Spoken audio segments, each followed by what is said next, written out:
Il était une fois un vieux couple heureux. Mohammed Khairuddin. Qu'y a-t-il de plus fascinant et de plus inquiétant que des ruines récentes qui furent des demeures qu'on avait connues au temps où la vallée vivait au rythme des saisons du labeur des hommes, qui ne négligeaient pas la moindre parcelle de terre pour assurer leur subsistance.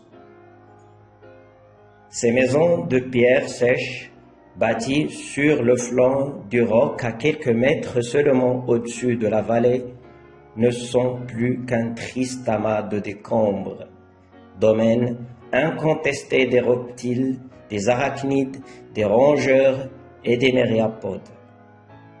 Le hérisson y trouve ses proies, mais il n'y gîte pas.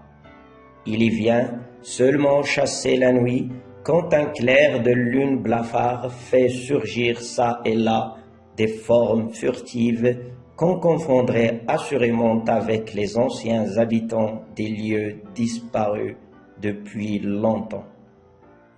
Peut-être au moment même où de nouveaux édifices poussaient dans la vallée, villas somptueuses, palais et complexes ultramodernes, copies conformes des bâtiments riches et ostentatoires des grandes mégapoles du Nord. Une de ces ruines dresse des pans de murs difformes par-dessus un buisson touffu de ronces et de nopals et quelques amandiers vieux et squelettiques. Elle avait été la demeure d'un couple âgé sans descendance qui n'attirait guère l'attention car il vivait en silence, presque en secret, au milieu des familles nombreuses et bruyantes.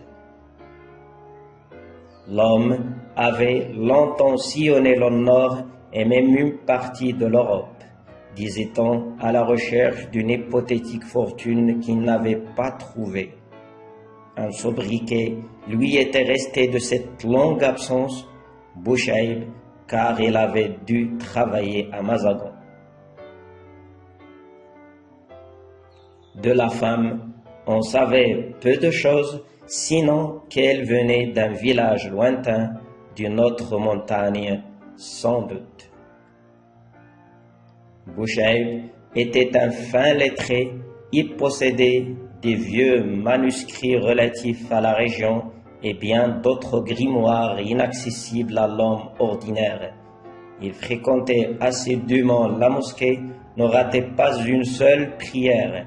Il était aux yeux de tout un croyant exemplaire qui devrait nécessairement trouver sa place au paradis.